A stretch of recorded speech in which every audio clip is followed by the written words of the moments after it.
నిన్న ఆర్ కృష్ణ అన్నను ముఖం పట్టుకొని అన్నాడు. ఆర్ కృష్ణ అన్న అంటే చాలా మంది బీసీ బిడ్డగా అంటారు. ఇప్పుడు బీసీ బిడ్డ కాదు, ఆయన బీజేపీ బిడ్డ. ఆర్ కృష్ణయ్య ఆంధ్రప్రదేశ్ రాష్ట్ర భారతీయ జనతా పార్టీ అభ్యర్థిగా 2024 డిసెంబర్ 9 నుంచి రాజ్యసభ సభ్యత్వం తీసుకున్నాడు. ఆయన రాజ్యసభ సభ్యుడు. ఆయన అంటే ఆర్ కృష్ణ అన్న ఇలా బీజేపీ రాజ్యసభ సభ్యుడు.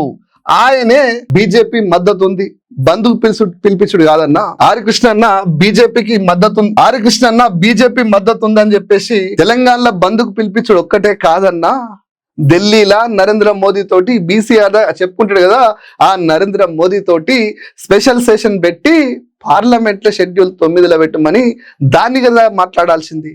అది వదిలేసి ఈ 70 ఏళ్ళు కాంగ్రెస్ వాళ్ళు బీజేపీ వాళ్ళు కలిసి డ్రామా ఆడుతూ బీసీల మీద ఒక వివక్ష చూపిస్తూ బీసీలని ఒక ఇలా బీసీ వాదం బలంగా రావడానికి ఊర్లల్లో ఎంపీటీసీ సర్పంచ్లు, జెడ్పీటీసీలు, ఎంపీటీసీలతోటి ఒకటే రోజు పని, జెడ్పీటీసీలతోటి ఒకటే రోజు పని.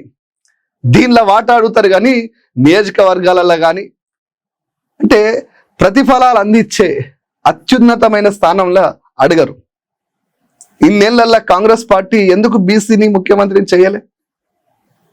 ఒకసారి ఆలోచన చేయాలి. ఒకసారి ఆలోచన చేస్తే అర్థమవుతుంది కాంగ్రెస్ పార్టీకి బీసీ మీద ప్రేమ లేదు, ఎలక్షన్లలో డ్రామా తప్ప.